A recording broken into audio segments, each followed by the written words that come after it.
Jen with Fit Bottom Girls here, and today I have with me Lauren Wall, who is with the wonderful Brooks Running, who we're doing some work with. Lauren, can you just tell us a little bit about what you do with running?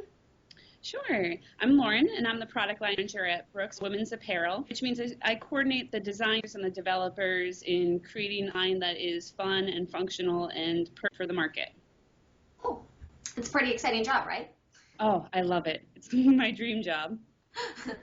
Tell us a little bit about what a typical day is like for you. A typical day is, depending on what it is in the season, we have ebbs and flows according to where we are in the season, but mostly it's talking with the designers regarding the product that they've put together and bringing it to development and discussing what is plausible and what isn't.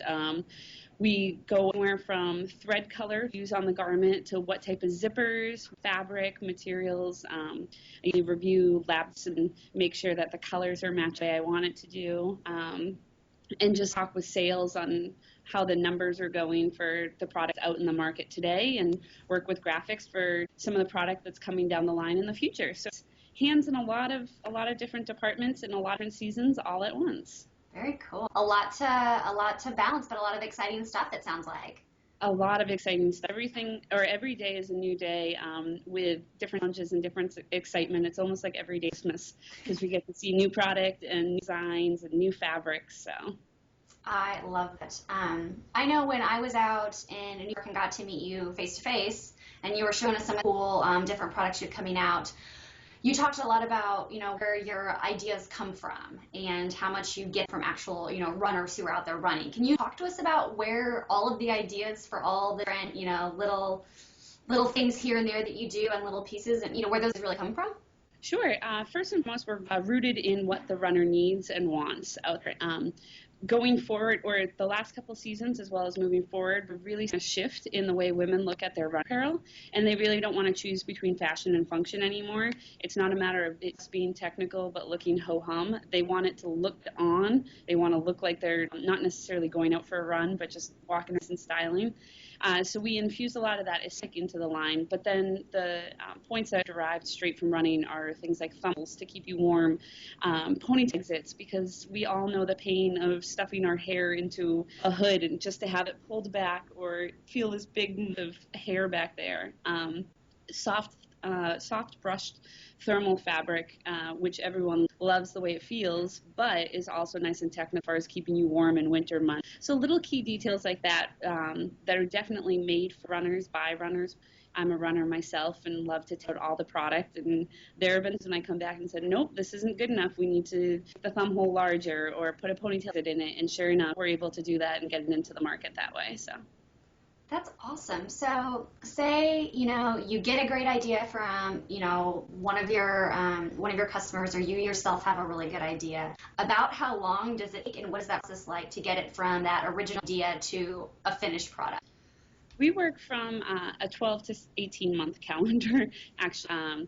So we go into the market and look at what's going on out there, as well as we do a lot of trend research with Europe and see what's walking on the runs and just into what we want in our line. We discuss it with the designers, come up with some design or pieces that we want to go forward with.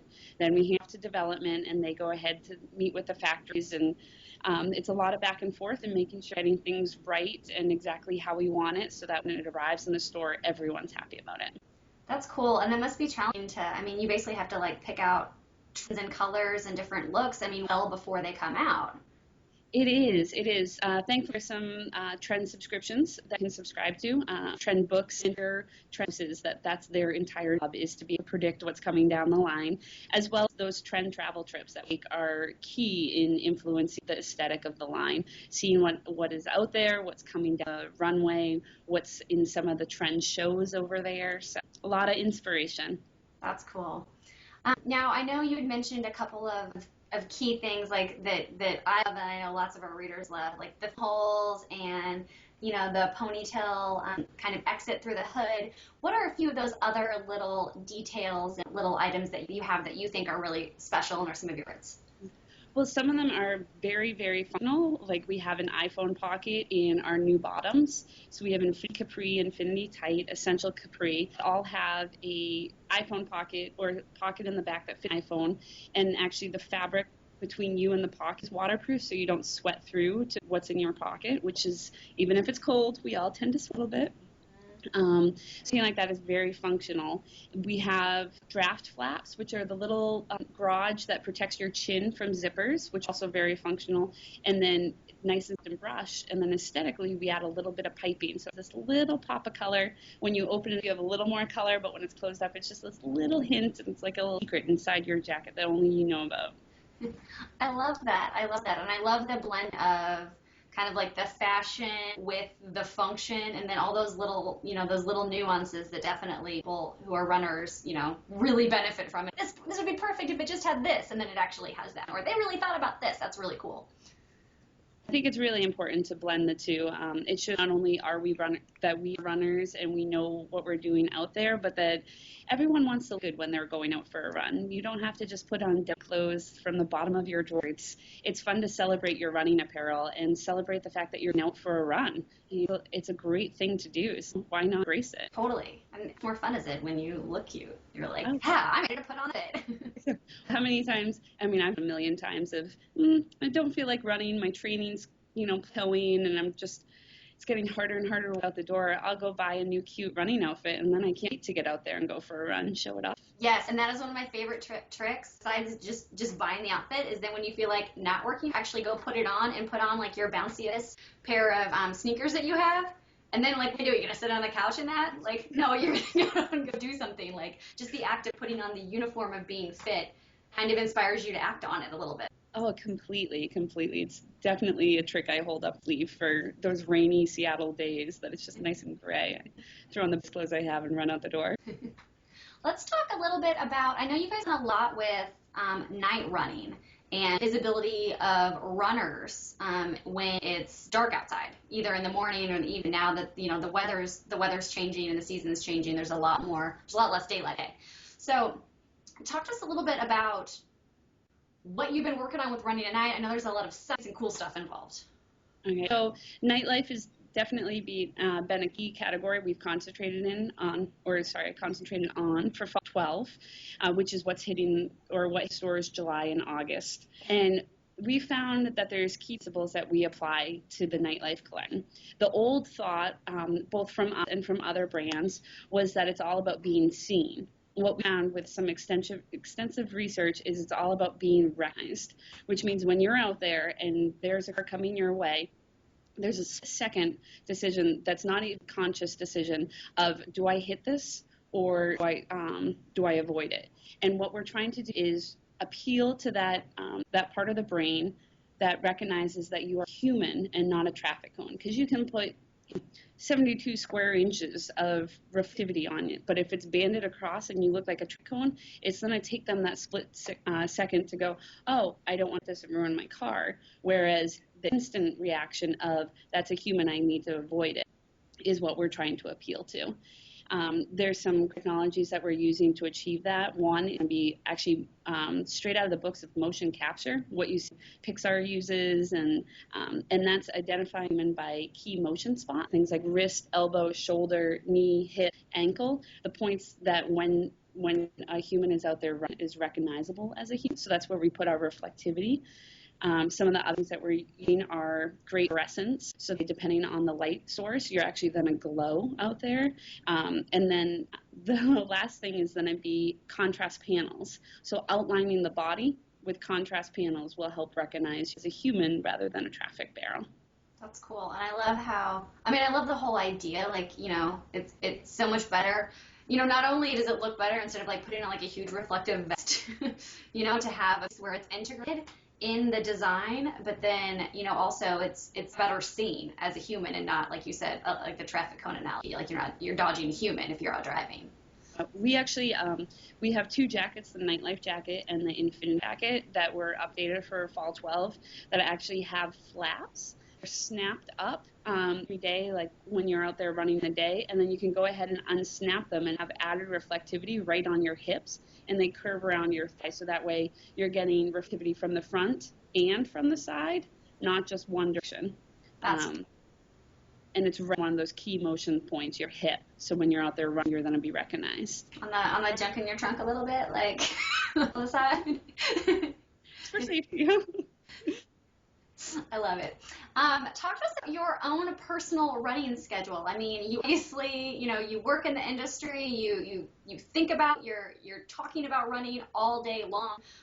What does your running schedule look like? And then how do you stay motivated besides buying that like super cute outfit? My running schedule tends to vary depending on my travel schedule is. I definitely, first and foremost, try to get a run in.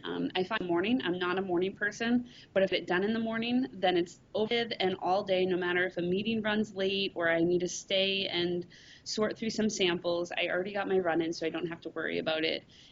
If the morning doesn't pan out, then I try to do it right before lunch, because every time I leave it for the end of the day, something comes up. I get pulled into something, and then by the time I get home, I'm hungry and I don't want to run. And yeah, that's the one too. And you're like, I'm so tired, I have no energy to do it. So I make sure I get it done. It's my first priority in the morning to get it done, so that way I feel good about myself all day. Oh. Yeah, when I'm traveling, it makes it a little bit harder, obviously, but if anything, it's a great way to just cover the cities I'm in. A lot of times I'm traveling, I'm not there to walk around this. I'm there, then I'm being meetings all day or indoors or meeting accounts, so I'm inside, so I'm not exploring the city, and going for it really helps me see the city I'm in, even if I'm only there for a day or two. I get to explore. Cool. So, and then motivating is... it's so great working for Brooks. It's such a motivating company in itself. I can have a day wake up and it's gray and I'm tired and I just don't like going for a run, and I come into work and I'm just surrounded by all these people who are so passionate about it that I can't help but go for a run.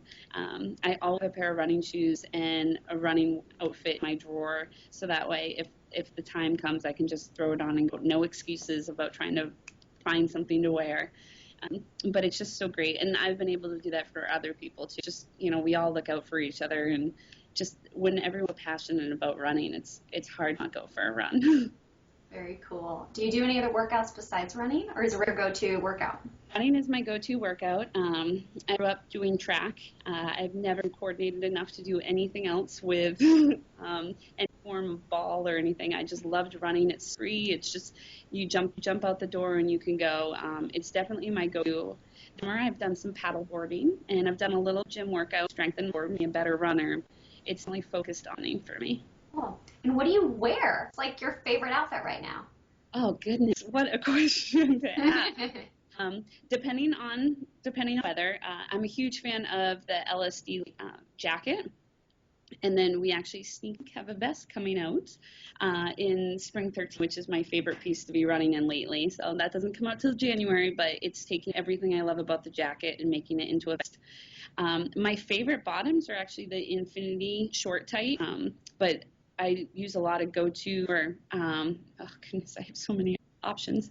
The Epiphany stretch short is because it has stretch woven fabric and shells down the side. So it's great breathability and great stretch. And then it has a fold over waistband with a pop of color on the inside. It can be a little more sassy, or have it rolled up and no one knows it's in there. So it's a lot of fun. It's very hard to nail it down to one outfit, but that's a good thing. It means yeah, you like your stuff, and it is kind of like I'm really testing all the time, like personally. Yeah. I do have benefit in able to test out the sales for fall 13 actually just came in, so that's how far in advance we work. And then 13, and we're already starting on spring 14 designs, which is crazy exciting.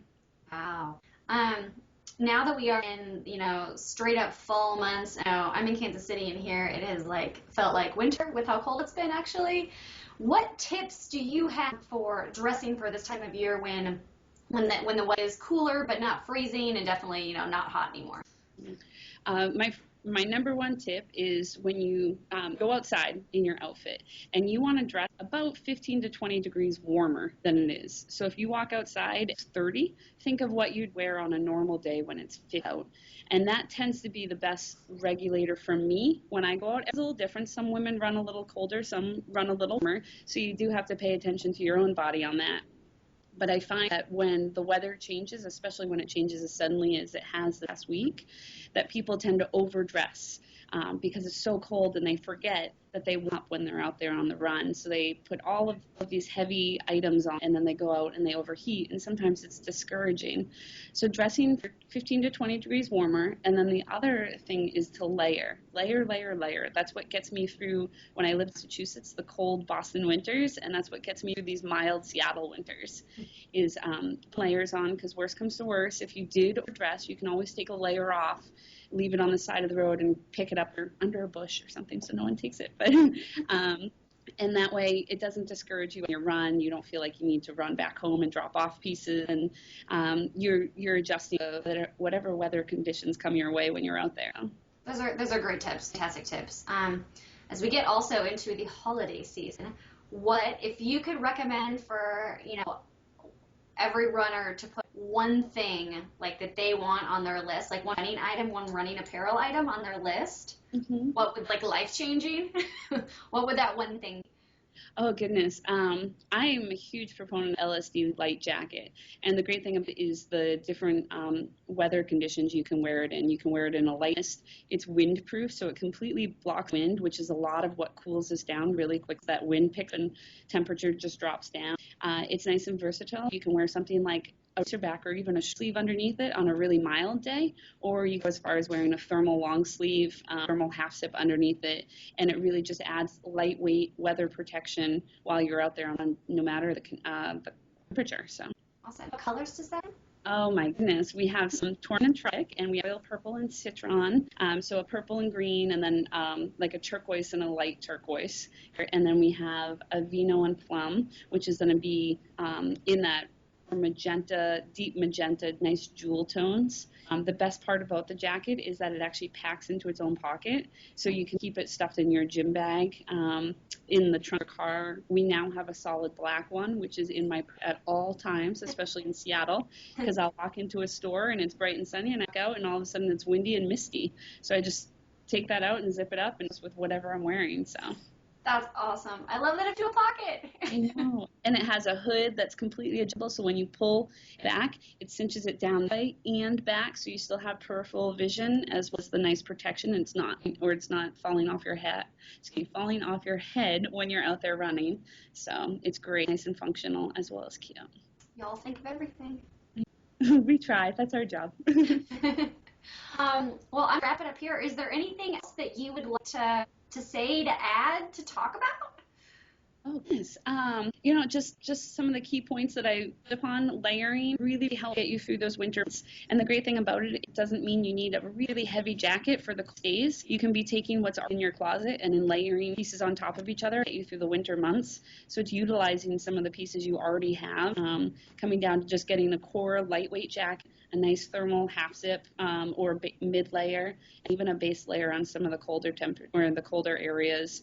And then same bottoms. It's all about having a tight, a capri short that are just go-to pieces for you. And a lot of people are intimidated by the selection that's out there, by all the different brands and all the store you walk in. It's a sea of apparel. And if you just concentrate on some key pieces that you can layer together, it'll get you from summer to the shoulder season, all the way through the coldest of winters. Awesome. Well, thanks for the inside scoop and all of the great little tricks and tips there. Thank you for your time. I really appreciate it, Lauren. You're welcome. Thank you very much. This was wonderful, and it was nice to see you and talk to you again. Oh, great. It was nice to see you. You have a really good rest of your day. Well, thank you. You too. All right. Thanks from everyone at Fit Bottom Girls. Bye. Bye.